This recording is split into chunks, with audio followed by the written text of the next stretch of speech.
Hello மக்களே, ரகுராம் ஜானகி செம்ம இன்ட்ரெஸ்டிங்காக போயிட்டுருக்குன்னே சொல்லலாம். நம்ம மாயா சீனோட வெட்டிங் ஆனிவர்சரியும் வருது. காலையில் பார்த்தீங்கன்னா நம்ம மாயாவுக்கு ஒரு கெட்ட கனவு வருது. அதை பார்த்த உடனே நம்ம மாயா அப்படியே பதறி போயிடுறாங்க. நம்ம நினச்ச கனவு பழிக்குமா, என்ன பண்ணுறதுன்னு அப்படியே குழம்பி போயிடுறாங்க. அதுக்கு ஏற்றவாறு பாத்மாவும் ஒரு திட்டத்தை போட்டு நம்ம மாயாவுக்கு எதிராகவே இருக்காங்க.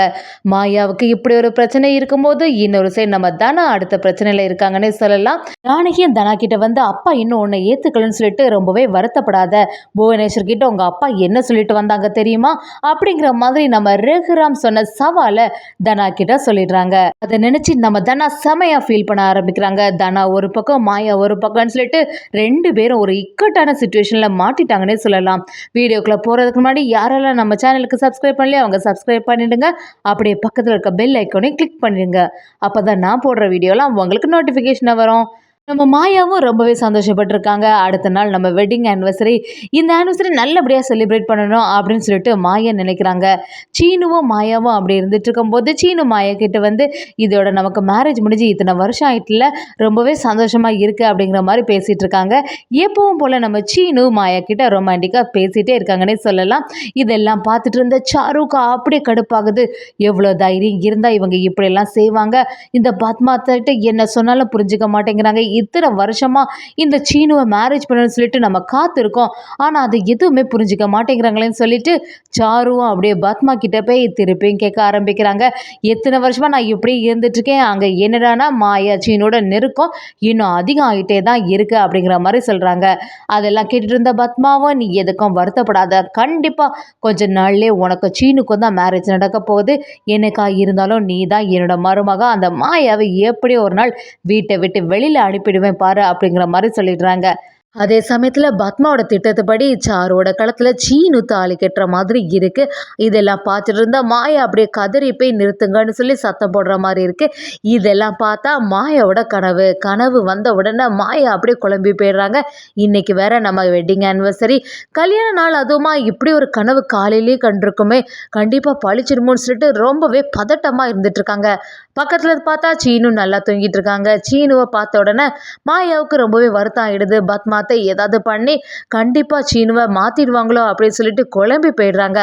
அப்படியே சீனுவும் எழும்பி நம்ம மாயா கிட்ட கல்யாண நாள் வாழ்த்துக்கள்னு சொல்கிறாங்க. அதை கேட்ட மாயாவும் எந்த ரியாக்ஷனும் இல்லாமல் இருக்காங்க. அதை பார்த்த உடனே சீனுவும் எதுக்கு நீ கவலைப்பட்டு இருக்க, ரொம்பவே வருத்தமாக இருக்க, நல்ல நாள், சந்தோஷமாக இருக்கண்டாமா அப்படிங்கிற மாதிரி கேட்குறாங்க. மாயாவும் குழம்பி போய் சீனுக்கிட்ட காலையிலே இதை சொல்லண்டான்னு நினைக்கிறாங்க.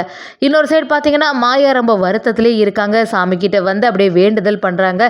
இன்றைக்கி எங்கள் கல்யாண நாள், இன்றைக்கி அதுமா இப்படி ஒரு நான் கனவு கண்டுட்டேனே, என்ன பண்ணுறது, வீட்டில் நடக்கிறது எதுவுமே சரியில்லை, என்ன பண்ணுறது சொல்லிட்டு குழம்பி போய் சாமிக்கு முன்னாடி வேண்டிட்டே இருக்காங்க. இதெல்லாம் கவனிச்சு நம்ம ஜானகியும் பாட்டியும் வந்து என்ன மாயா இன்னைக்கு போய் இவ்வளோ வருத்தமாக இருக்க, என்ன விஷயம்னு விசாரிக்கவும் மாயாவும் பெரியம்மா நான் ஒரு கெட்ட கனவு கண்டேன், அது பழிச்சிடக்கூடாதுன்னு நினச்சி தான் இப்படி ஒரு வேண்டுதல் பண்ணுறேன் அப்படின்னு சொல்லவும் ஜானகியும் அப்படி என்னதான் கண்டேன்னு சொல்லவும் நம்ம மாயாவும் நடந்ததை சொல்கிறாங்க.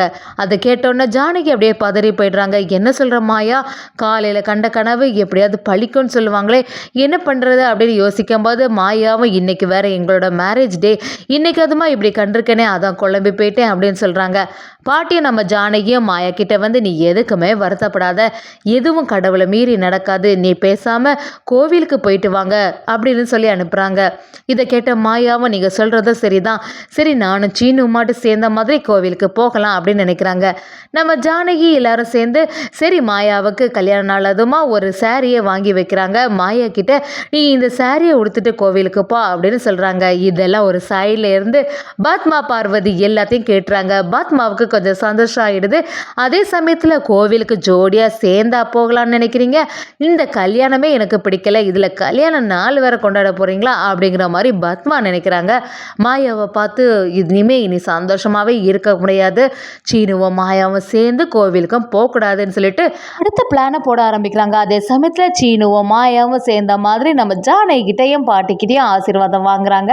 இதெல்லாம் பார்த்துட்டு இருந்த ஜானகியும் நீங்கள் நல்லபடியாக பல நாள் சேர்ந்து வாழணும் அப்படின்னு ஆசீர்வாதம் பண்ணுறாங்க. பூஜை பண்ணும்போது அதில் சாரியும் வைக்கிறாங்க. இதெல்லாம் பார்த்துட்டு இருந்த பத்மாவும் ஏதாவது பண்ணணுமேனு யோசிக்க ஆரம்பிக்கிறாங்க. நம்ம ஜானகியும் எல்லார்கிட்டையும் தீபாரதனையை காட்டவும் எல்லாரும் அதை எடுத்து தொட்டு கும்பிடும்போது கரெக்டாக பத்மாவோட திட்டத்துப்படி அந்த பிளேட்டில் இருந்த அந்த கற்பூரமும் நேராக அந்த சாரியில் படுது. அந்த சாரியும் எரிஞ்சு போகுது. இதை பார்த்த உடனே சுற்றி இருந்தவங்க எல்லாருமே அதிர்ச்சி ஆயிடுறாங்க. மாயாவுக்கு இன்னும் கொஞ்சம் வருத்தம் ஆயிடுது. காலையில் தான் இப்படி ஒரு கனவு கண்டேன், நடக்கிறது எதுவுமே சரியில்லையே, நம்ம மேரேஜ் டே எதுவுமா இப்படி ஆகுதே, என்ன பண்ணுறது அப்படின்னு சொல்லிட்டு பயங்கரமாக குழம்பி போயிடுறாங்க. மாயா அந்த இடத்துல ரொம்பவே ஃபீல் பண்ண ஆரம்பிக்கிறாங்க. மாயாவும் சீனுவை பார்க்கவும் சீனு மாயா கிட்ட, நீ எதுக்குமே வருத்தப்படாத, சரி எப்படியோ இது தவறுதெல்லாம் நடந்துச்சு, இதெல்லாம் போட்டு குழப்பாத அப்படிங்கிற மாதிரி சொல்கிறாங்க. மாயா ஆனால் சமாதானம் ஆகுற மாதிரி இல்லை சீனுக்கிட்ட, இல்லை சீனு நடக்கிறது எதுவுமே சரியில்லை, நான் வேற காலையில் இப்படி ஒரு கனவு கண்டேன், எனக்கும் ஏதோ பதட்டமாகவே இருந்துகிட்ருக்கு, உனக்கு சாருவுக்கும் மேரேஜ் ஆகிற மாதிரி வேற கனவு கண்டேன், இன்னைக்கு வேற வெட்டிங் ஆனிவர்சரி, இன்னைக்கு அதுமா இப்படி ஒரு கனவு இருக்கே, அது மட்டும் இல்லாமல் இந்த சாரியும் எரிஞ்சு போச்சு, எல்லாமே நல்ல சகுனமே இல்லை, இப்போ என்ன பண்ணுறதுன்னு ரொம்பவே குழம்புறாங்க. ஜானகி நம்ம மாயா கிட்ட வந்து, நீ சொல்கிறது எல்லாமே சரிதாம்மா, ஆனால் நீ எதுக்குமே வருத்தப்படாத, கடவுள்கிட்ட வேண்டிக்கோ, கண்டிப்பாக கோவிலுக்கு போ, கோவிலில் போய் ஜோடியாக போய் வேண்டிட்டு வாங்க அப்படிங்கிற மாதிரி நம்ம ஜானகி சொல்கிறாங்க. இதெல்லாம் பார்த்துட்டு இருந்த பத்மா பார்வதிக்கு கொஞ்சம் சந்தோஷம் ஆகுது. எப்படி இருந்தாலும் அவங்க மேரேஜ் டே ஏதோ மாட்டு நம்ம இந்த மாதிரி பண்ணிட்டோம், இனிமேல் அவங்க நிம்மதியாகவே இருக்க மாட்டாங்க. என்னோட பையனையா நீ இப்படியெல்லாம் செய்ய பார்த்த மாயா, என்னைக்கா இருந்தாலும் நான் உன்னை மருமகளாக ஏற்றுக்க போகிறதே இல்லை, சீக்கிரமாக இந்த வீட்டை விட்டு உன்னை துரத்திடுவேன் பாரு, அதுக்கப்புறமா சீனு சாருக்கு தான் மேரேஜ் ஆக போகுது, அதையும் உன் கண்ணால் பார்க்க தானே போகிற அப்படிங்கிற மாதிரி பத்மா யோசிச்சுட்டு இருக்காங்க. நம்ம மாயாவும் அதை பார்த்து ரொம்பவே வருத்தத்தில் இருக்காங்க. சீனுவும் நம்ம மாயாவை சமாதானப்படுத்துகிறாங்க. இப்படி இருந்துட்டு இருக்கும் போதே நம்ம ஜானகியும் சரி நம்ம தனா கதிருக்கு விஷ் பண்ணிட்டு வருவோம்னு சொல்லிட்டு கிளம்பி போகிறாங்க. நம்ம ஜானகியும் தனா கதிர்கிட்ட வந்து எல்லாம் நல்லா இருக்கீங்களா அப்படிங்கிற மாதிரி விசாரிக்காங்க. தனாவும் அவங்க அம்மாவை பார்த்தோன்னே கொஞ்சம் சந்தோஷம் ஆகுறாங்க. அதே சமயத்தில் நம்ம ஜானகி அவங்கள்ட்ட வந்து 2 பேருக்கும் கல்யாண நாள் வாழ்த்துக்கள், நல்லபடியாக சேர்ந்து இன்னும் நிறைய வருஷம் வாழணும் அப்படிங்கிற மாதிரி நம்ம ஜானகி அவங்களுக்கு ஆசீர்வாதம் பண்ணுறாங்க. அதே சமயத்தில் தனா கொஞ்சம் வருத்தமாகவே இருக்காங்க. தனா வருத்தமாக இருக்கிறத பார்த்த உடனே ஜானகி, ஏமா நீ வருத்தப்பட்டு இருக்க, அப்பா உன்னை எதுவுமே ஆசீர்வாதம் பண்ணலையே அப்படின்னு தானே ஃபீல் பண்ணிட்டு இருக்க அப்படிங்கிற மாதிரி நம்ம தனா கிட்ட கேட்குறாங்க. தனாவும் எல்லாத்தையும் சொல்கிறாங்க.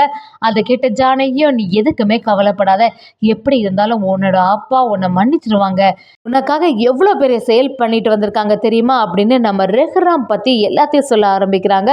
அந்த புவனேஸ்வரி அன்னைக்கு அகாடமியில் வந்து நம்ம அப்பாவுக்கு முன்னாடியே உன்னை தோக்கடிப்பேன், நீ மட்டும் தோத்துருவ அப்படிங்கிற மாதிரி பேசிகிட்டு இருந்தாங்க. அதெல்லாம் தாங்க முடியாத உன்னோட அப்பாவும், ஏன்னா கண்டிப்பாக இந்த போட்டியில் வின் பண்ணுவான், அவள் இது வரைக்கும் எந்த போட்டியிலையுமே தோத்ததில்லை, அவன் மேலே எனக்கு நம்பிக்கை இருக்கு, இந்த மாதிரிலாம் சொல்லாதுன்னு சொல்லவும் புவனேஸ்வரி எதிர்த்து பேசினாங்க. அதனால நமக்கு ரகுராம் அப்பாவும் என்ன சொன்னாங்க தெரியுமா, உனக்காக ஒரு சவாலே விட்டுருக்காங்க, இந்த போட்டியில் நான் மட்டும் வின் பண்ணலைன்னா நான் வகிக்கிற எல்லா தலைவர் பதவியிலிருந்து விளைவிக்கிறேன் அப்படின்னு சொல்லியிருக்காங்க. இதை கேட்டோன்னே தனாவுக்கு அப்படியே தூக்கி வாரி போட்டுறது. என்ன சொல்கிறாங்க, இப்போ என்ன பண்ணுறது, இப்படிப்பட்ட இக்கட்டான சுச்சுவேஷனில் நான் மாட்டிட்டேனே, அப்போ இந்த மாதிரி சொல்லியிருக்காங்களே அப்படின்னு சொல்லிட்டு நம்ம தனா அப்படியே குழம்பி போயிடுறாங்க. ஏன்னா ஏற்கனவே ஸ்பான்சர் கிட்ட தான் ரூபாய் வாங்கி வச்சுருக்காங்க, ஜெனிஃபருக்கு முன்னாடி நான் தோற்று போவேன் அப்படின்னு சொல்லிட்டு. எப்படி இருந்தாலும் நம்ம தானா நம்ம ரகுராம காப்பாற்றிடுவாங்கன்னே சொல்லலாம்.